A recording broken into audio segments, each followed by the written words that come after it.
My name is Iman. When I got accepted for master degree a year ago, I never imagined the strange events that were about to unfold. I was studying business management and wanted to continue my master's in the same field. As soon as I got accepted, I packed my bags and went to the city where my university was located a month early. I was so excited that I didn't even notice how bad the dorm was and how terrible the energy it gave off. Not only was our dorm 2 kilometers away from the university, but it was also backed by miles of old, winding, and terrifying forests. During the day, a heavy mist, caused by the thick trees, hung around the dormitory. But, in my excitement to leave home, I paid no attention to any of this. Perhaps I wanted to prove I had grown up and was ready for an independent life. In the dormitory, I shared a room with 3 others. One of them was my friend from my undergraduate studies, Arash. The other 2 were named Nima and Hisam, and I met them there. The dormitory we stayed in was known as Mahan Dormitory, half of which was completed, while the other half was left unfinished. Strange things always happened there. It did not matter what season it was or how hot it was outside, a strange coldness always lingered in the dormitory. There were always patterns of frozen dew on the windows. Unusual events where frequent items would disappear, even though they were useless to anyone, and the dormitory doors were always shut tight.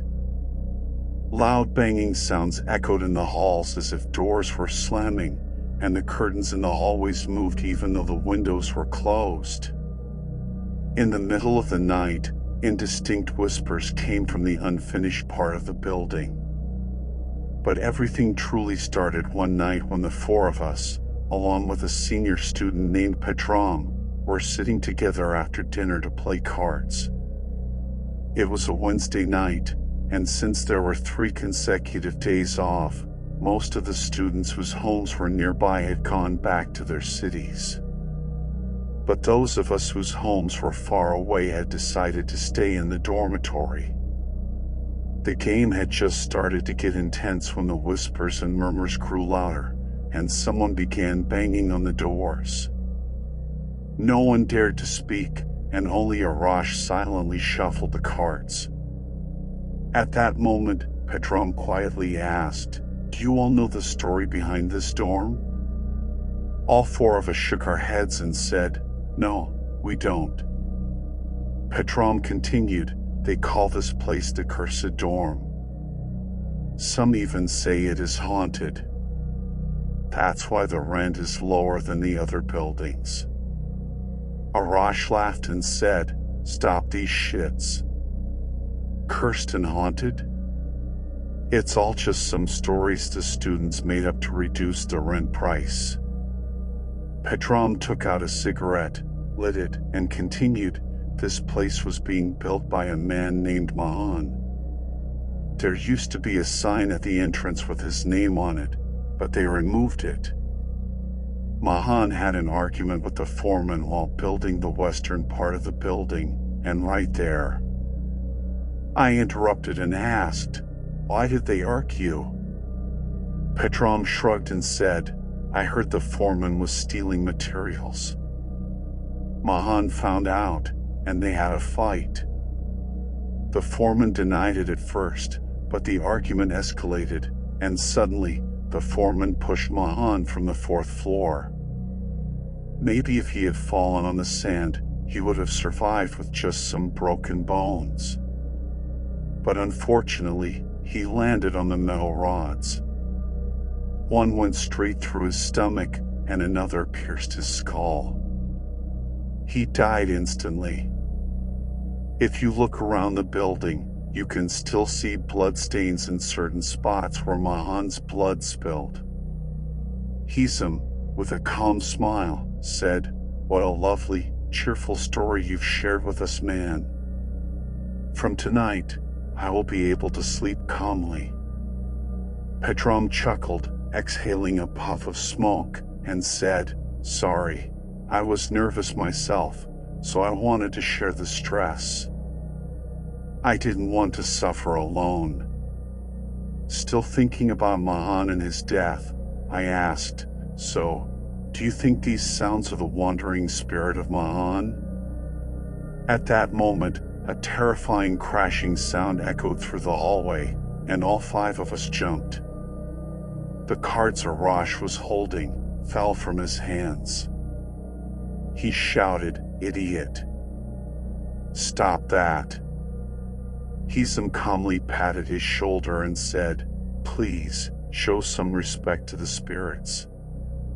Just as he said that, there was a loud bang on our door, nearly breaking it. Nima, concerned, asked, "Who are you? Why are you doing this?" Another bang followed, but not as hard as before. Pedram, speaking softly, said, "I think you have upset Mahan." Then, raising his voice, he called out, "Brother, we're sorry. We didn't mean to disturb you." Right after his words, we heard the sound of several doors slamming at once. After a minute or two, the hallway became quiet again. Despite the silence, none of us dared to step outside. But after a few minutes, we cautiously opened the door and peeked out. With all the crashing sounds, we expected to see at least 2 or 3 broken windows, but nothing was out of place. The doors were completely shut. In a faint voice, Nima asked, "Do you hear footsteps?" The 4 of us realized someone was walking in the unfinished part of the building.